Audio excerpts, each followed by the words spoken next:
Bills Mafia. On tonight's Air Raid Hour, we will be breaking down all things safeties in the 2024 NFL Draft.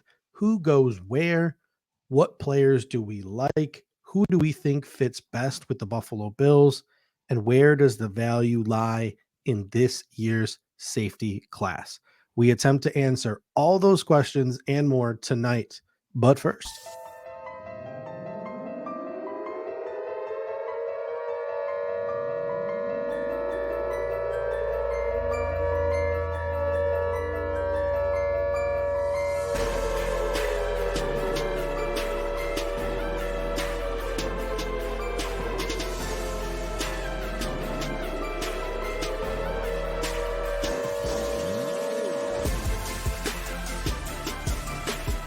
welcome to the Air Raid Hour, a Cover One Network podcast.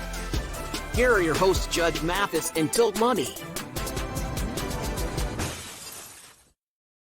welcome in, ladies and gentlemen, to the Air Raid Hour presented by the Cover One Sports Network and Picasso's Pizza. Today, we are breaking down all things safety. So let's start with the Buffalo Bills depth chart. Currently, the two starting safeties for the Buffalo Bills are going to be Taylor Rapp, most likely at the traditional strong safety, primarily in the box, but can split type of role, and Mike Edwards at free safety, primarily probably dropping into center field, playing that Micah Hyde-ish type role, but also, again, very capable split safety. Behind them, you have Cam Lewis, who Brandon Beane yesterday at the NFL owners meeting kind of talked up and put a spotlight on as somebody the Buffalo Bills really trust and a guy the Buffalo Bills really like. You have Damar Hamlin, who is now 2 years removed from the injury that he sustained in Cincinnati. And you have some guy named Kendall Williamson. So that is the Buffalo Bills depth chart right now at safety. Dave, what are we looking for as we go through our experiment this evening?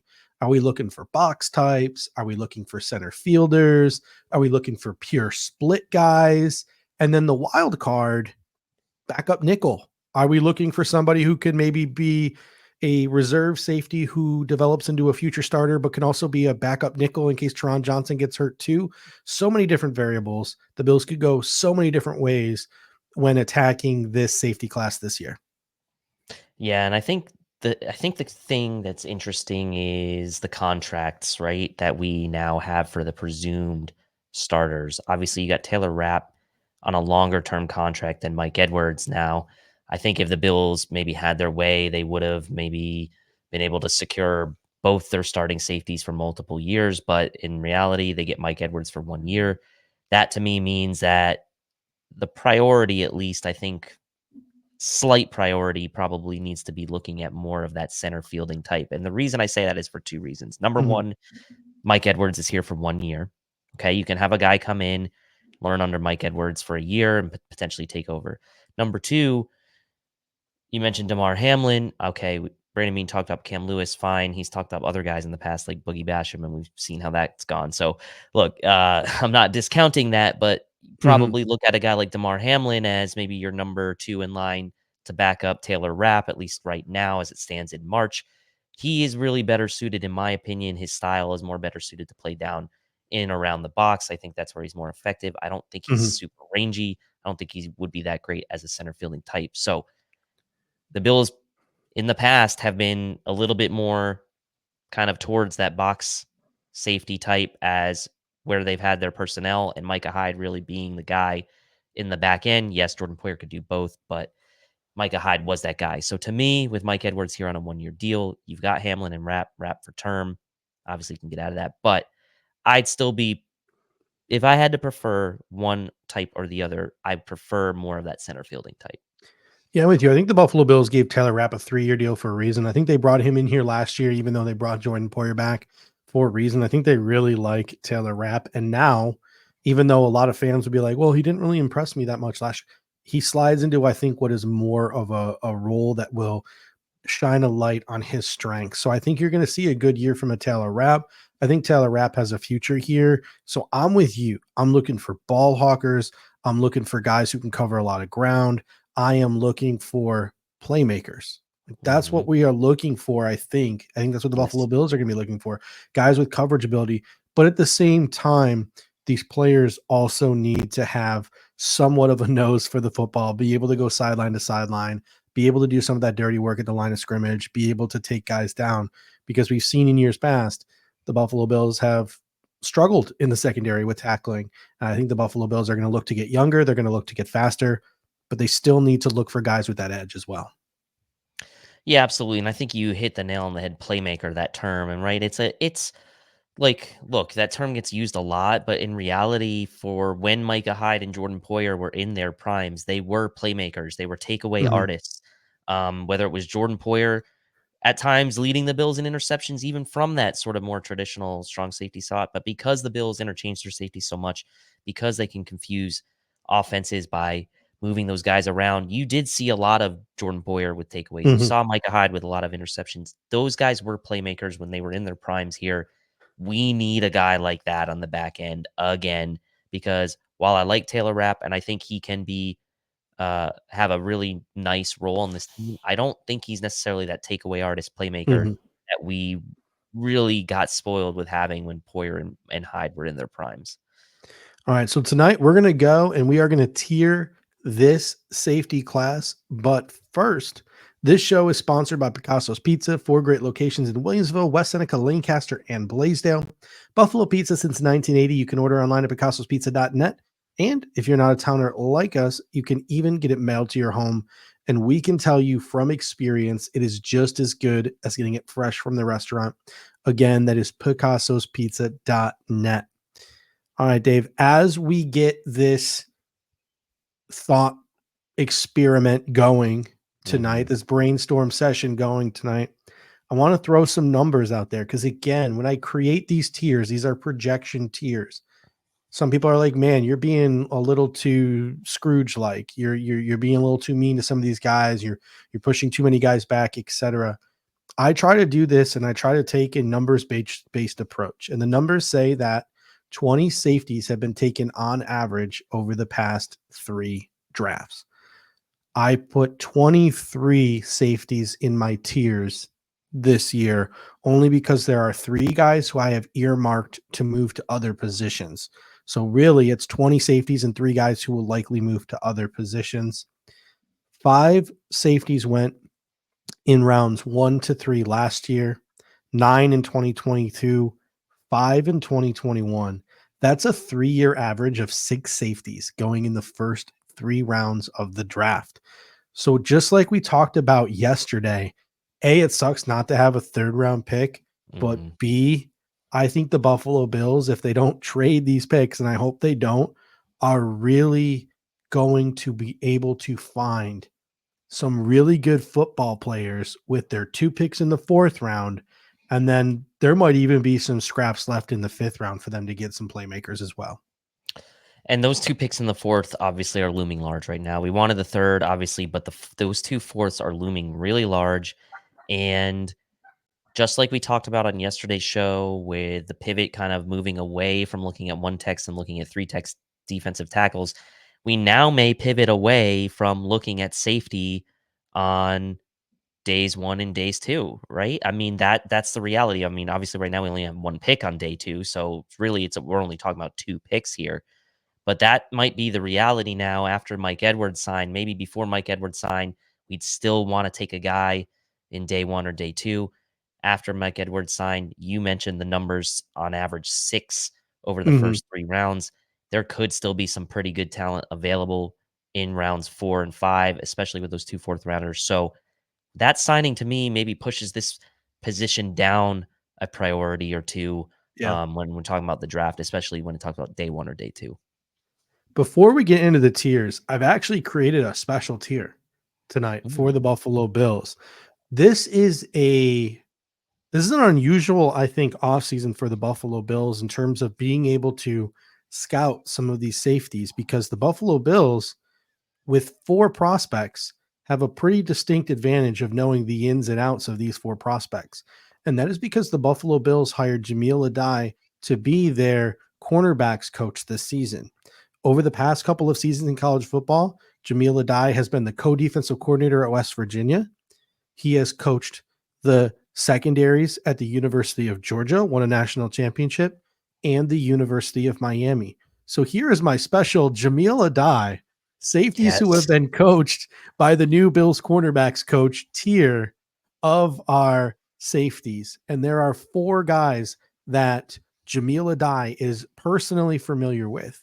Number 1 is Cam Kinchins, the guy we talked about a ton in January. He is one of our personal favorite safeties in this class. He tested terribly in Mobile, but that could play to the Buffalo Bills' advantage because even though he didn't test well, A, Brandon Beane says he doesn't care about testing, especially at the safety position. And B, he fits the mold of that sort of playmaker that we are talking about in the secondary. Ball hawk, he's got those instincts, he can contribute in run support, etc.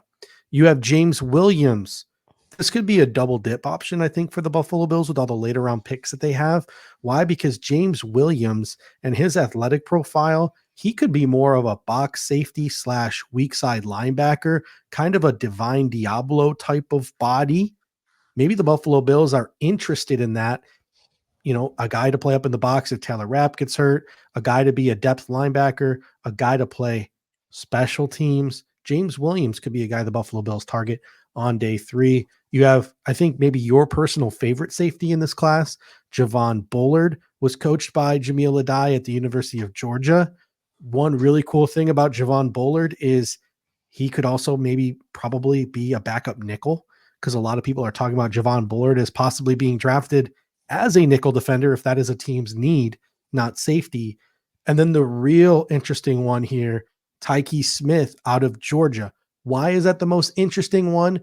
Because Jahmile Addae was the co-defensive coordinator at West Virginia, moved on to be the secondary coach at Georgia. And who did he take with him? He took with him Tyke Smith, who also has nickel corner flex to go along with being a safety. So these 4 guys are the ones that I have highlighted, and I've circled them and I got stars next to them because these are the 4 guys that I think the Buffalo Bills could really zero in on draft day. Yeah, I mean, Bullard is my favorite, I think, of that group, but really I like all of those guys. Tyke Smith to me, I do look at him more projecting to be maybe more of a nickel defender at the Mhm. next level, just given his height. I think, I think he's 5'9". Um, I think that maybe better suits him. But look, I'm not going to discredit him and say he can't do, he can't play a more traditional safety role at the next level. Kinchins, you mentioned the bad testing. Does that maybe plummet his stock down to where the Bills potentially could get him in the 4th round? We will see. Mhm. But Bullard to me, I think, is my favorite of that group. I think with as much as we saw Taylor Rapp play last year, um, the importance of having that really 3rd reliable guy, and even if that becomes Mhm. Taylor Rapp, Mike Edwards, and a 3rd guy, it's really important to this Bills defense. So I could get behind still potentially taking a guy like a Javon Bullard in the Mhm. 2nd round if my bias allows me, which it is right now. Yeah, I look at Tyke Smith and I'm pulling up his combine profile right now just to get the exact measurables here for Tyke Smith. Tyke Smith's draft profile has him listed at five Yeah. foot 10, Yep. 202 pounds. I think your concern with him would be his arm length at 31 and 5/8, but he ran a 4.46, 36-inch vert, 10-inch broad. Those are pretty adequate testing numbers for a guy like Tyke Smith. And I went back and I was looking at some various different scouting reports, and a guy who used to work here at Cover One, Damian Parsons, I really like his work. And this is what Damian Parsons had to say about Tyke Smith. And this is a little blurb I want to read from him. Smith projects as a starting level nickel / safety hybrid defender. He works well as a low hole strong safety with robber principles / responsibilities. His instincts combined with his football IQ and tackling ability make his impact valuable. There's a path to impact the game in similar ways to Chauncey Gardner-Johnson. I think that's a guy I think that's a role I can envision him getting on the field for the Buffalo Bills, right? Taylor Rapp gets hurt. There's a role for you, kid. Taron Johnson gets hurt, there's a role for you, kid, and that's a very, very important role. So if a guy like Tyke Smith is on the board in the 4th round, I know we talked about those center fielders, we talked about those playmakers. Man, just double dip at safety, get a center fielder and take Tyke, because I think he gives you that. Yeah, and obviously the Bills, Eric was sharing the depth chart today, like highlighting in red sort of where the Bills are lacking. We talked about yesterday, big lack at the backup 3 tech behind Ed Oliver, big lack at backup nickel corner, right? So again, like we talked about at defensive tackle with Darius Robinson maybe filling 2 needs at edge and interior. Could a guy like Tyke Smith fill 2 needs for you at safety and as a backup nickel? That becomes really interesting, especially as you start talking about guys like that in the 4th round that give you that versatility. Because at the end of the day, like once you get past 4th, 5th round, you're probably not necessarily expecting immediate contributions from some of those guys. So if the Bills do leave this draft without a 3rd round pick to keep those 2 4th rounders, a guy like Tyke Smith does become really interesting as a guy who could contribute from day one. I just want both those Georgia safeties so I bad, know. because I mean, Tyke's their measurables are almost identical, which is funny. like Tyke is a Taylor Rapp / Teron Johnson sort of fill-in, right? And with potential to start down the road. And Javon Bullard is Mike Edwards, Teron Johnson, instant replacement, instant play. So if you could Javon Bullard's going to be gone, I think, well before Tyke Smith, but that's what stinks about not having a 3rd rounder. I actually kind of low key think that maybe Javon Bullard could be the first safety off the board. And I don't think he'll be the first safety I don't think he'll be off the board as a safety, though. I think someone's going to take him as a nickel defender. Yeah. So then I think that would technically make either Cooper DeJean the first safety off the board if someone drafts him to be a safety, or it would make Tyler Nubin or Cam Kitchens or maybe even Cole Bishop the first safety off the board. It's going to be really interesting. But those 4 guys, man, I love all 4 of them. I can envision a place for all 4 of them. I think Cam Kitchens, you said to Javon Bullard, your number 1 safety. I think Cam Kitchens has the highest ceiling of all of those guys, despite the testing numbers, to be like a future impact starter. So all those guys fill various different roles. All of those guys have various different ceilings, but all of those guys in one way, shape, or form could legitimately contribute to this defense. And I think that's what you're looking for, because once we start to get into these tiers, I think one of the things that we're going to notice about this draft class, I don't want to say it's not great, because we just had a really awesome conversation about how all 4 of these guys can fit specific roles. There's probably a dozen guys who we can have that conversation about, but I don't think there's any one guy in this draft class where we're like, future Pro Bowler. I don't know if that kind of ceiling's there, unless you're counting Cooper DeJean as a safety. I think he could be in play for the Buffalo Bills at 28. So it's going to be really interesting as we get into our tiers here. So let's start with our tiers, and spoiler alert, I don't have a tier 1. Again, unless you want to count Cooper DeJean as a safety, there's no tier 1. And upset alert, there's no tier 2. I don't think there is a single player other than Cooper DeJean that I can justify sneaking into the first round at the safety position. I don't think it's going to happen. I cannot foresee it happening with how many wide receivers and how many tackles, with the corners in this class, etc. I just don't envision a world where a safety goes in the first round. The closest I can get is Tyler Nubin, who I think will be a top 40 player. So my first tier is actually really a tier 3. And these are guys who I think are going to go in the 2nd or 3rd round. That is Tyler Nubin, Javon Bullard, Cam Kitchens, and Kalen Bullock. These are the guys I think are surefire day 2 guys.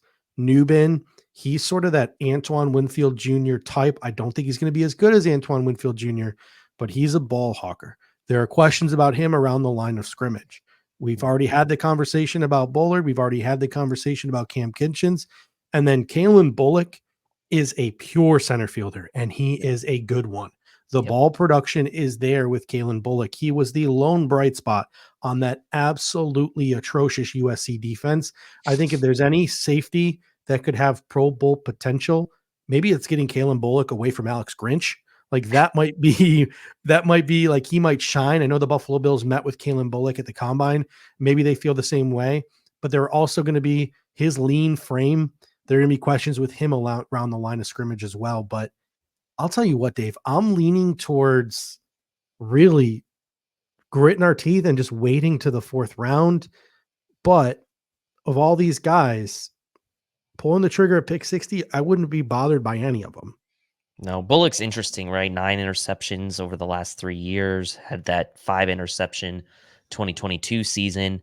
But the frame is kind of like you said, what Mhm. would maybe turn the Bills off because the Bills do like to mix and match their safeties a bunch. You saw Micah Hyde playing down at the line of like they just like to disguise. And I think with Bullock, you lose some of that ability to disguise, right? And I'm not saying that that should change your Mhm. approach. Like if you feel like he's that his ability goes above and beyond sort of anything you would lose from a flexibility standpoint, fine, by all means. But um, your point around you'd be okay with any of these guys at 60, but you might just have to grin and bear it and wait till the fourth round is kind of where I'm landing. And even though I love Javon Bullard and he is one of my favorite players in this class, the Bills now with the signing of Mike Edwards, I think have other needs. And look, I think a lot will depend on the first round pick. Cause like you said, I don't think they're going to obviously take a safety in the first round. If the Bills decide to take, let's say, a interior defensive lineman. Let's say they take an interior defensive lineman in the first round, like a Johnny Newton, and then a Javon Bullard or Cam Kinchins is sitting there in the second round. I wouldn't be that upset with it because I know how deep this wide receiver class is, and you're going to get 2 shots in the fourth round to maybe get a receiver that falls with how deep the class is. So it's a risk either way. And you kind of have to weigh that against what you need right now versus what you need in the future, knowing you have a guy like Mike Edwards only on 1 year. But yeah, I this one I go back and forth with. Like tomorrow I might have a different answer. But Yeah. today I think I think I probably am waiting till the fourth round. The next group is really why I'm again upset we don't have a third round pick. Now, Cole Bishop, again, I like to play the analytical game and I ran the numbers and I'm like, all right, I have to fill so many people in this tier, this tier, this tier, and this tier. So I sort of bumped Cole Bishop back a little bit. But at the end of the day, this is all just a guessing game, right? We have no idea what the intent of these NFL general managers are. And the way Cole Bishop tests at the combine, there could be an NFL GM out there that looks and be like, whoa, was that Harrison Smith? Like, and Cole Bishop could be the first safety off the board somewhere in the second round, right? And then my favorite, and I'm already again, spoiler alert, I spoiler alerted yesterday saying Gabe Hall was my no matter what player. My no matter what player at the safety position is going to be Darian Taylor Demerson. If you want one of these two guys, you'll likely have to take them at 60, which makes trading back such a wonderful idea or Mhm. thought in the minds of many in Bills Mafia because you can get your IDL, you can get your wide receiver, you can get your safety, you can have your cake and eat it too in the top 90 picks of this draft. I know you like Cole Bishop a lot, so I want to give you a chance to talk on Cole Bishop a little bit here before I talk on my guy to Adrian. Yeah, right now Cole Bishop is my safety 7. And that's Mhm. maybe too low for how much I like him. I mean, I'm still kind of moving things around, but that's where I have him slotted right now. And like you said, so 6 was the average for day 1 and day Mhm. 2, right? So he's 7, at least that's on my board. Again, that's kind of right in that range where maybe he's available, maybe he's not. I don't Yeah. know, but he just obviously he tested so well at the combine.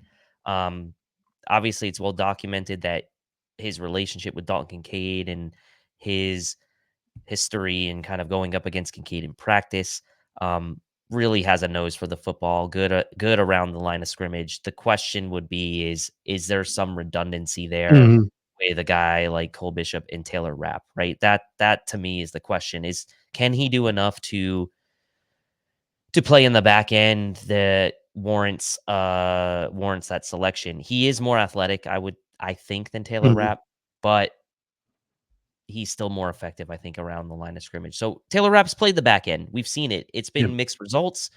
I feel like it would be the same kind of thing for Cole Bishop. I do love him. Wouldn't be upset if, let's say, in the fourth round we use one of our 2 picks on him. If we haven't taken a safety yet, we'd be pretty stoked about that. My guy, Dadrion Taylor Demerson, I think he might actually be the best safety in this class. And there are a growing number of people in the draft community that are starting to see it that way as well. Because again, when you're looking for a guy who could maybe potentially push to be a Pro Bowl caliber player in this draft class, it's harder to find those names at the safety position. Dadarian Taylor Demerson, he's on the smaller side at 5'10", 197. But I mean, that's just an inch and a half shorter than Jordan Poyer, right around the same weight. And there are a number of people who were on hand at the Shrine Bowl in Dallas, and the things that they had to say about the Dadrion, who then followed up at the combine with a 4.4 140, a 1.52 split, a 38 vert, and a 10.3 broad. The guy showed he's a hell of an athlete.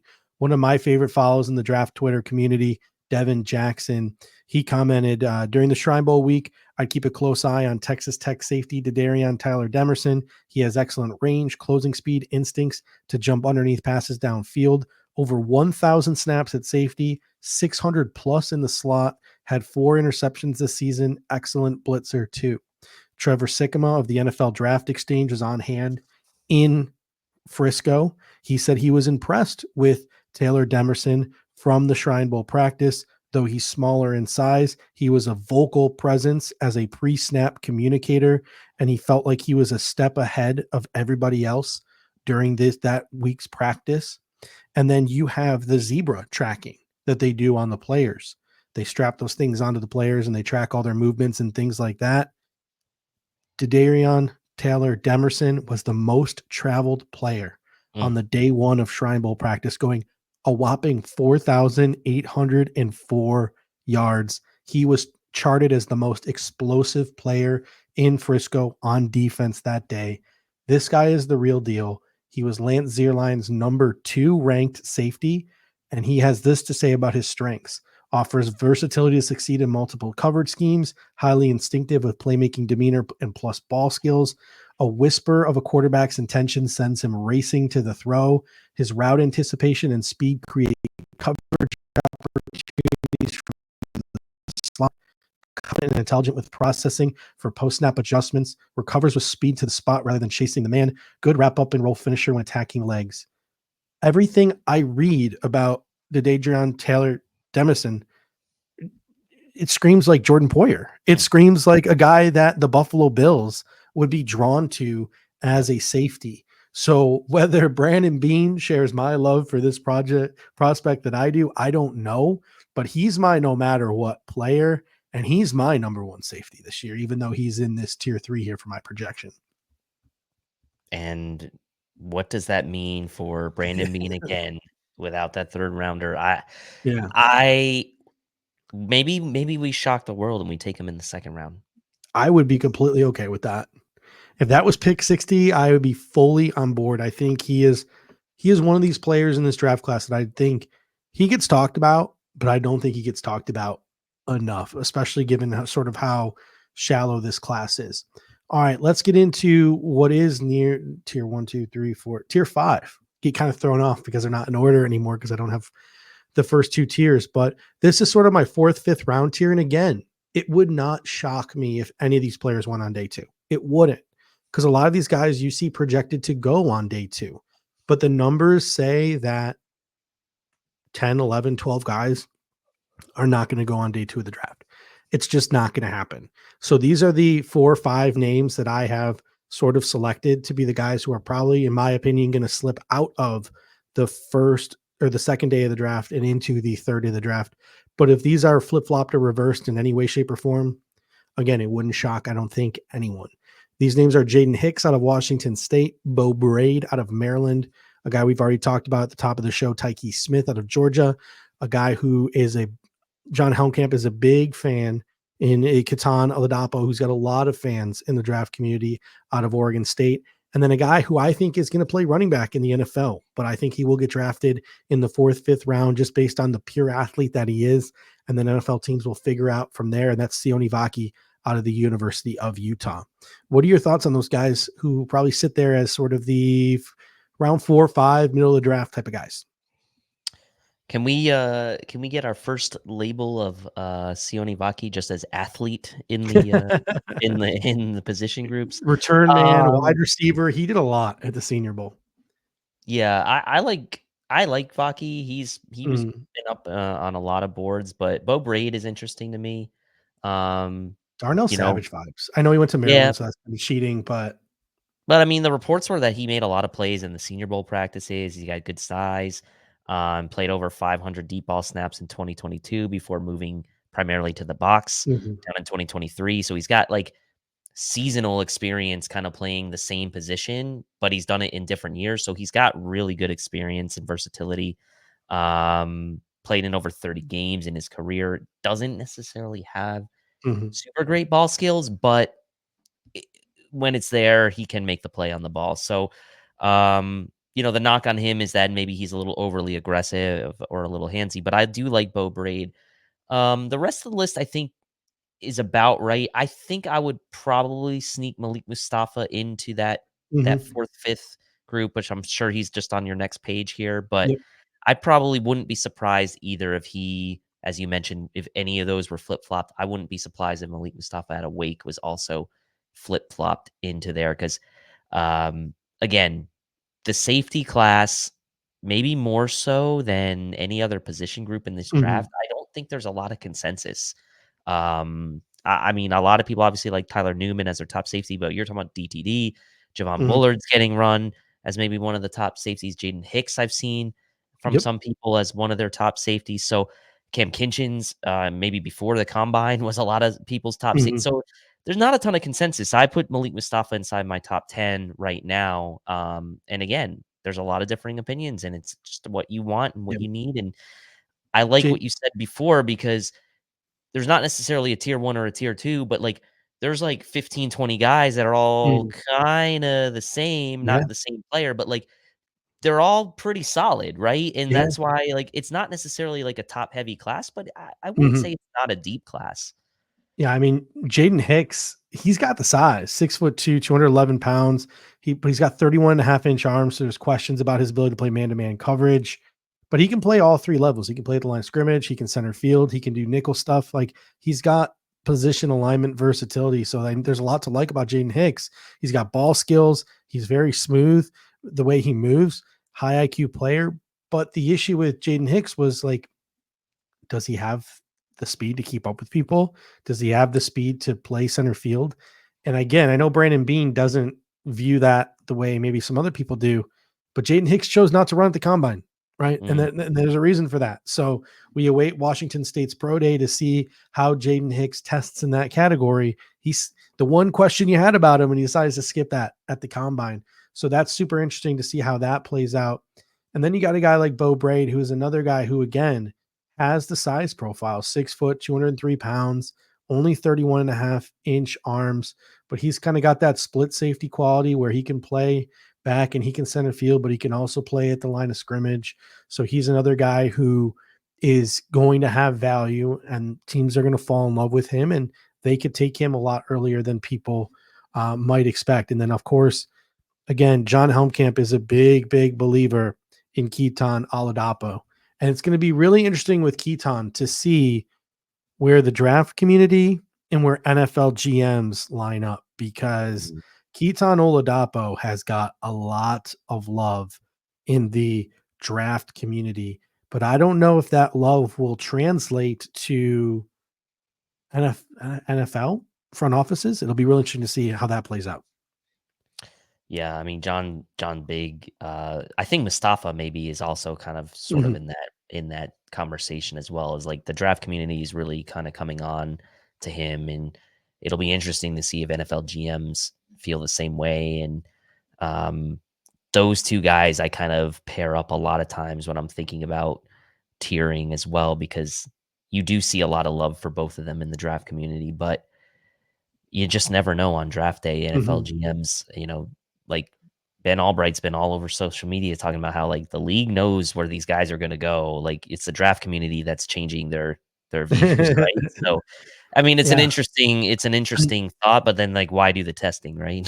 Mhm. So, Well, Brandon Bean has said before, he's like, our board is set before the Senior Bowl. yep. Guys don't move a lot, but the Senior Bowl and building relationships with players might separate guys within tiers. Yep. Testing numbers might separate guys within tiers, and it might take guys off of boards because of medicals, right? It might, a guy might move from one tier to another based on, oh, we didn't know this was going on, or this coach said that they were doing this with him, and he was sort of like making up for this. And that's why we were playing him here and we were playing him out of position. And you start to look at a player a different way after you see them test, and you start to envision a different role for them at the next level. So there are ways in which guys can move up and down draft boards, but I don't think it's as crazy as a lot of people in the draft community want you to think it is. And that's why, like, there's a couple of prospects who I love in this draft class and I'm going back and forth on. Mm-hmm. One of them is Renardo Green out of Florida State, who blew up the Shrine Bowl, who I have people telling me this is a day 2 pick. He gave Malik Neighbors a run for his money in the LSU Florida State game in the first half before Malik Neighbors got the best of him in the second half. He's just physical. He's just aggressive. Like, he's really good. But then I have Jim Nagy being like, listen, guys, I pick who I pick for the Senior Bowl for a reason. I have dozens of NFL scouts telling me he's a day 3 guy. So I didn't invite him to Mobile. That's why he ended up in Frisco. Same with Dadrion Taylor Demerson, right? Like, did he do enough in Frisco? Did he do enough at the combine that he's going to vastly jump from being a 6th, 7th round pick to a 2nd round pick? Or is he going to go from being a 6th, 7th round pick to being a 4th, 5th round pick? Because if we can get DTD in the 4th round, I will absolutely flip and lose my mind, because that will be a great pick. Vice versa, like in an alternate view, we pass on him in the 4th round, I will absolutely lose my flipping mind. So for the wrong reason. It'll be really interesting. And the same can be said about Keon Coleman, right? Like, everyone's souring on Keon Coleman, saying he's a 3rd round pick. He might still go in the 1st round, guys. Like, he's still probably a top 40 player. He had an insanely awesome gauntlet, despite the fact that he had a poor 40 time. So while all these like dynasty, like, people on Twitter are like posting all these threads about him and this and that and this and that, NFL GMs don't give a crap about any of that. Mm-hmm. Yeah, well, obviously they know the testing is second for all of them, right? Like, it's like confirmation or like you said, the medicals, right? It's for fine tuning, right? It's for fine tuning. It's not for major things, unless, like, obviously a guy comes completely off the board for some, something that gets revealed in the interview or something weird, right? That happens. So, like, I think a guy we talked about yesterday, I think has wiped himself off of boards, and that's Leonard Taylor III. Like, I think Leonard Taylor has tested himself from a day 2 pick probably into day 3 somewhere, which is where we had him tiered yesterday with the defensive tackles. But one last thing on Ketan Oladapo. He's a Swiss Army knife. You can use him all over the place. John likes him for a reason. The question is like, if he's a true strong safety, he's got the size profile at 6'2", almost 220 pounds, 216, 32 and 3/8 arms. So that's pretty awesome. Ran a 4.58 40 with a 1.59 split, 36 broad, 36 vert, 9.9 broad. His NFL comp on from Lance Zierlein is Jaquiski Tart. So the question is, if you're the Buffalo Bills, like, is Tart the kind of player like a Brandon Beane would have ever pursued if he hit free agency? I don't know. Cause, like, does he have that split safety ability, or is he purely like a box strong safety type of guy? But you look at a guy like Ketan, a lot of people think he's got alignment versatility. He's more than just a strong safety. Obviously, with that size, with that frame, he's really good against the run. He has a relentless motor. There are multiple clips where he's not even the defender on the play, and he's just running across the field on a guy sprinting for what should be an easy touchdown, and he's tackling him at the 3, 4, 5 yard line because he's just got a relentless motor that just does not give up. He's pretty solid in coverage. I wouldn't say he's great in coverage. So those are the sort of things that you look for in a day 3 guy. And a guy like Ketan Oladipo, I would love if the Buffalo Bills added his skill set. I don't know if I'd love if he was the only safety we added, though, right? I've done a couple of mocks now where I've taken Tyke and Ketan, and I felt pretty good about that, right? If we get Javon Bullard and Ketan, I feel really good about us, like, loading up the depth of our safety room, bringing in some real competition for guys like Cam Lewis and DeMar Hamlin, not just handing them a roster spot. Yeah, or just taking a safety and then another guy that like Mhm. Taiki, who maybe you can profile as a slot corner as well, Yeah. right? And double dipping that way. So a lot of Mhm. combinations, a lot of possibilities, and Oladapo just screams special teamer too. So mhm, that'll be mhm, interesting. All right, my final tier here are guys who I think are going to end up being late day 3 prospects. You've already mentioned one in Malik Mustafa, and of course, he is the first one on my list here. Malik Mustafa out of Wake Forest, James Williams, who I think is going to end up being and switching to linebacker, kind of like a Divine Diablo in the National Football League out of Miami. We already talked about him at the top of the show. Jalen Simpson, very diminutive stature out of Auburn, but a really good coverage skills. A guy who blew up the combine and also made waves at the combine because like he thought the earth was flat. That's Tyler Owens out of Texas Tech. Very interesting character there. The biggest combine snub, I think, other than Christian Boyd and Mark Perry, the rangy center fielding, very athletic safety out of TCU who had a really good Shrine Bowl. Some of these guys that don't get invited, I'm just very, very confused. Dominique Hampton, the Swiss Army knife, and we'll talk about Dominique Hampton a little bit out of UW. Safety, Jalen Carlisle out of Missouri. I think he ends up switching to linebacker, much like James Williams. Millard Bradford, another TCU safety who had a really good combine, really good testing numbers. Evan Williams out of Illinois, who I think had an interception in that Senior Bowl game. He had a good Senior Bowl week. And then 3 guys I tacked on at the end who were originally PFAs for me, but because I have 3 position switches, I added them. Jalen Key, the Akron transfer to Alabama, just kind of blended in there at Alabama, a guy who's just going to come in and maybe compete to be a depth secondary guy. Josh Proctor out of Ohio State, and then the defensive back of the year, the Nagurski Award winner, Trey Taylor out of Air Force, who has a lot of fans as well. I threw him in there, but no combine invite for him. I think that says a lot about sort of how the NFL GMs, et cetera, look at his draft stock. So that's why he's at the very tail end of this list here. But you mentioned Mustafa already. There are some interesting names on this list as mhm. well for the Buffalo Bills. Trey Taylor is really interesting to me. He kind of reminds me, and I'm not saying they're prototypes the same, but he reminds me of a guy I liked in previous draft cycles in JL Skinner from Boise State. Mhm. I really like Trey Taylor. I think his story obviously is interesting. He's always felt like he's been snubbed. He's always felt like he's been like the underdog. I think he's got a really good head on his shoulders. I'm sure Dean's interview list, I would be shocked if Trey was not one of those A plus plus plus interviews, Mhm. honestly, with the way that he carries himself. And I think that he will win some, maybe have won some people over through personal workouts or otherwise, because you're right, like the for him to not get to the combine is interesting, but Mhm. I feel like if teams had a chance to interview him, maybe that would sway them a little bit. Another guy who I think maybe could be on this list is Dejon Anthony from Ole Miss. I like him. Didn't necessarily test great Mhm. at the combine, but was in the Shrine Bowl. Um, I did watch that game they played against Georgia Tech, and I thought that he had a pretty good nose for the football. I liked his footwork.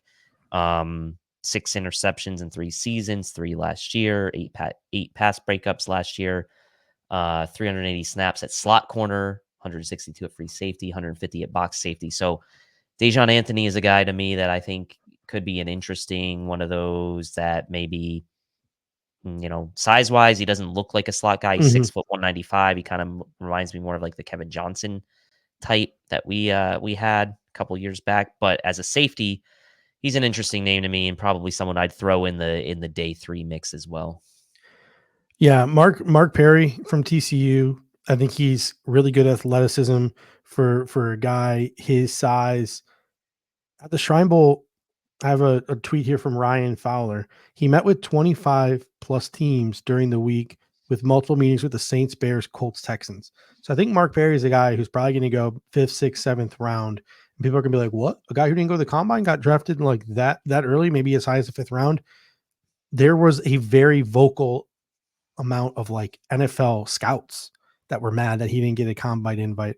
So I think a guy like Mark Perry, I think the center fielding type, athletic Mm, type, young, fast. I think he fits the mold of a lot of what the Buffalo Bills look for.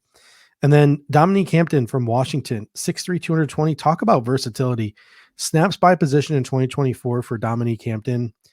again, this is a double dip guy. This is not who I want to be the first safety we take. But if we take this guy at the back half of the draft, I am super excited because again, snaps by position in 2024, 25 along the defensive line, 22 at wide corner, 224 at slot corner, 223 at box safety linebacker, 309 at free safety, and 76 on special teams. Dominique Hampton played all over the dang football field for the University of Washington as they made it to the national championship this year. So he's a guy you take him in the 6th, 7th round, and he can just fill a whole bunch of depth roles on your football team, and he can just go wherever you need him to go, and he can be sort of that sort of back end of your roster type of player who, when called upon, can make an impact. And it's nice to have that versatility on the back half of your roster. So a guy like Dominique Hampton, if we decide to double dip at the safety position, is a guy that I really like.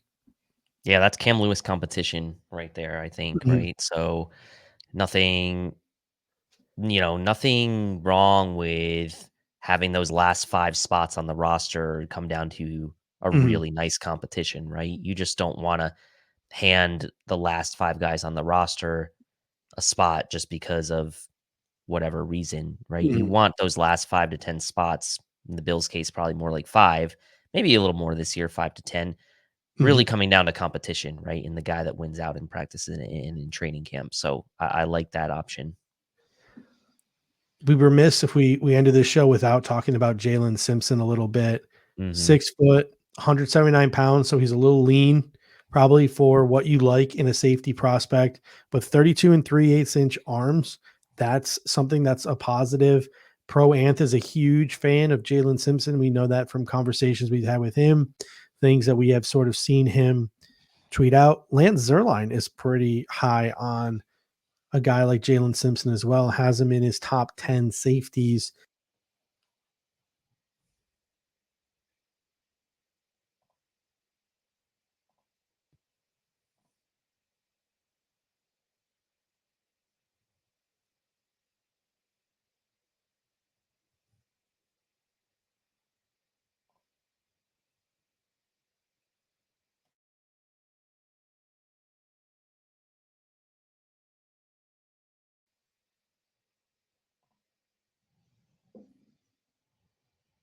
Well, we lost Judge there, so we'll just wait for him to come back here, and there he is.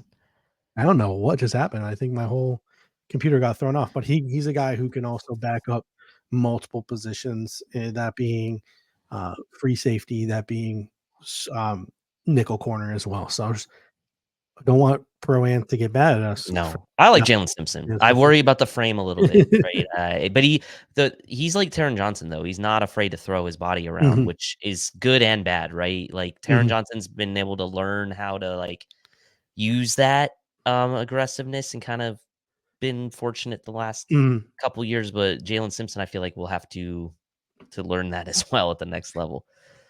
All right. Thank you so much for joining us this evening as we tiered wide receivers in the 2024 class. Again, Safeties.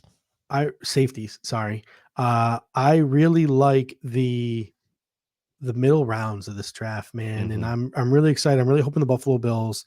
I really hope we all waste our time on night one. The Buffalo Bills trade back, and we can hit IDL, we can hit safety, we can hit wide receiver all on day two. We can go after maybe some of these like offensive linemen early day three, or double dip at some of these positions to add even more depth. I'm really excited. I think that by the time the 20th pick rolls around, some of the impact players that this draft class boasts will be gone. I'm really not liking the deep, deep depths of this draft. So, man, the more we can get those 11 picks congested into the middle of this draft, the more excited I'm going to become. The Buffalo Bills can recultivate the depth of this roster with some youth, inject some speed, some youth, some versatility. I think that'll really help this team as it tries to get itself over the hump and finally try to get past those Kansas City Chiefs and attempt to compete for a Super Bowl. So we will be back next week. We will be breaking down day one prospects, which is the exciting part. It's all the positions now. Wide Hmm. receiver, probably not safety, but defensive tackle, defensive end. Maybe we'll throw a couple of tackles in there. We will Hmm. start to compare and contrast all the various different options for the Buffalo Bills at pick 28. Do we trade up? Maybe.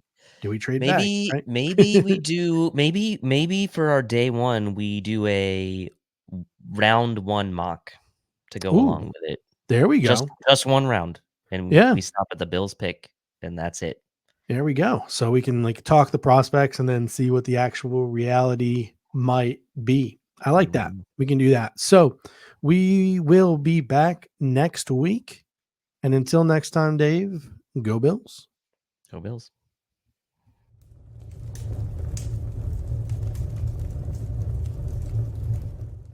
Thank you for watching tonight's episode of the Air Raid Hour. Make sure to hit that like button on the way out. If you are catching the show on demand, leave a reply in the comment section and we will respond over the course of the week. You can always listen to every episode next day on all major podcasting platforms, including Apple Podcasts and Spotify, by searching Air Raid Buffalo. Thank you for your continued support, and as always, go Bills!